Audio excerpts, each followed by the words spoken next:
Hey, what's going on, everybody? Mike Strauss, Mike MMA, back at you with another interview. This time up, the Ninja, Stephen Nguyen, joins me. He is 25 years old. He is an undefeated featherweight prospect. And if you have not seen him fight, boy, he lives up to his moniker, the Ninja. He is pretty fun to watch. But before we get to that, you guys know me. You can find my work at bjpenn.com, Low Kick MMA, Cage Side Press. Of course, my YouTube channel, Mike Strauss, Mike MMA. All my social media is pretty simple. It's just Mike MMA. All right, now back to the reason why you're listening to me in the first place, the Ninja, Stephen Nguyen. Enjoy. I want to welcome Stephen Nguyen to the show for the very first time. He is, man, if you don't know who he is, you better get on the train because the dude can throw some bows. What's going on, man? What's up, man? How you doing? I'm doing awesome. So, I was looking you up, man, and I've heard about you, but god damn, you live up to your nickname, dude. The Ninja. You really are a ninja. Yeah, man. I got my nickname when I was an amateur. I like to do kicks, and I trained Taekwondo my whole life and karate, so I try to do as much ninja stuff as I can. Dude, that spinning heel kick knockout that you had in that kickboxing, that was an EFC kickboxing bout. Yeah. Yes, Dude, sir. Yeah. dude, that was ridiculous. Thank you. I actually do that kick all the time and just practice and just playing around with it. And I actually just saw a really great opportunity for opening there, and I went for it. And hey, there you go. So let me ask you, a kick like that, like you said, you throw it all the time in practice. Obviously, you're not throwing that kick in practice to kill a teammate, right?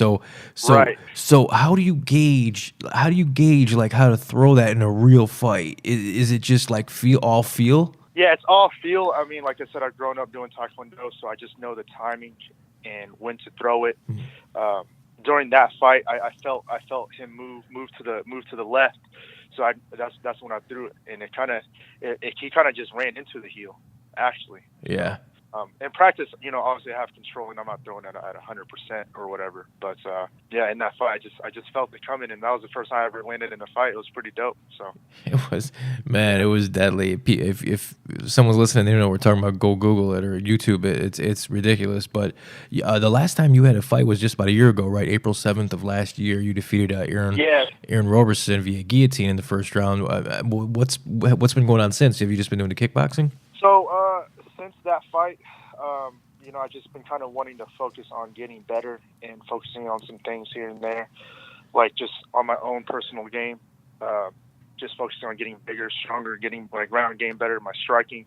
Just wanted to take some time off to just focus on me and stay busy, and that's why I did that kickboxing fight. I did a jiu-jitsu tournament, things like that, to stay busy. But now I feel confident. I feel even better than I was just last year, and I'm ready to kind of just knock out back-to-back fights now. Like, I'm ready to just kind of get it going even more, For sure. Anything on deck? So, I obviously have this fight coming up April 13th, and I'm going to be defending my EFC title for the second time against Brandon Bailey. So I'm focusing on that one for now.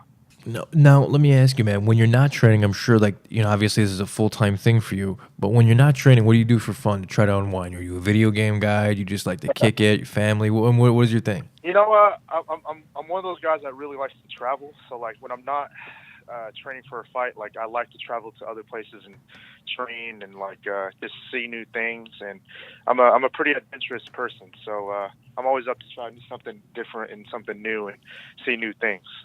Yeah, but, I love to travel too. Yeah, who doesn't? Where's your favorite place that you've been? Probably Canada. Really? It was I was there. It was a while ago. I think I was like 17 or 18. I just went with my family, but we went all across like the western side of Canada, like Alberta and like all that side. It was just beautiful scenery, and it was just amazing, like amazing country. So yeah, it's probably just I've seen a lot of Alaska, so I mean, it's probably very similar, right? Similar country, I imagine. I imagine. I've never been to Alaska, so I wouldn't know. But it's just like mountains, like it's green. It's so like clean over there. The air, I don't know, man. It's the people. Especially coming from Kansas, it's so flat, right? Yeah. Kansas is, there's not much to do out here. Everybody, there's not too much scenery out here, Yeah. So it's definitely enjoyable when I get to get out. So Yeah, I hear you, man. So, what's a typical training camp like for you?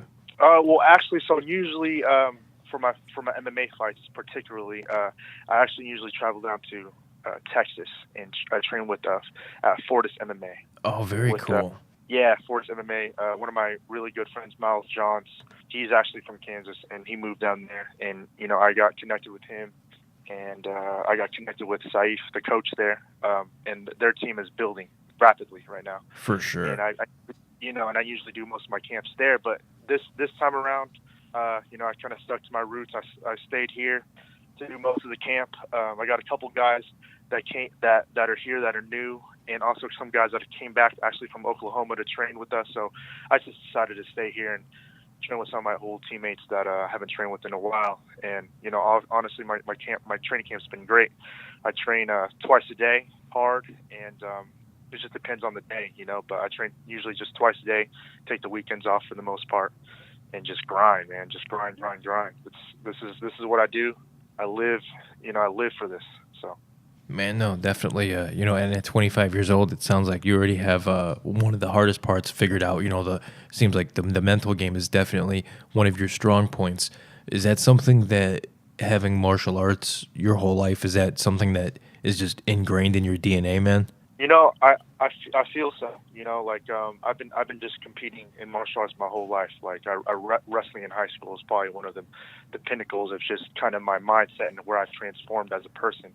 Just wrestling in high school, things like that, kind of like that championship mentality. But at the same time, just training karate since I was younger.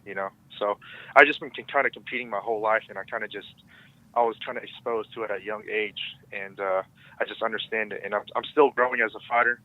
I'm getting more experience. I'm getting better, and I'm excited to continue growing and just see where this takes me. And that's the exciting thing, because in fighting anything can happen, and it's just exciting to me, and I'm excited to see what happens. For sure. Well, you are definitely one of the most exciting fighters that is not currently signed to one of the big shows. That is for sure, man. And I believe you're well on your way. So I want to thank you for your time and give you a few minutes here to shout out whatever you'd like, man. The floor is yours. Coaches, sponsors, floor is yours, Steve. Well, I want to first off, give a shout out to my agency, Iridian Sports Agency. Jason in particular. We got some big things coming up this summer. We're hoping for the UFC Contender Series. So, fingers crossed. Let's. I'm going to win this fight, and let's go all the way with that. But all my coaches here at JMTK, all my sponsors, everybody that supports me, I do this for them, and I do this for also my country, Vietnam. I want to do this, and I want to prove that Asian Vietnamese fighters, we can step up to the plate and we can make a statement. And I'm fighting for a lot more than myself, and I just want to thank everybody who supported me from day one. I'm going to go out there April 13th and do my thing. Again, I want to thank you for your time, man, and best of luck to you. Hey, bro, appreciate you, man.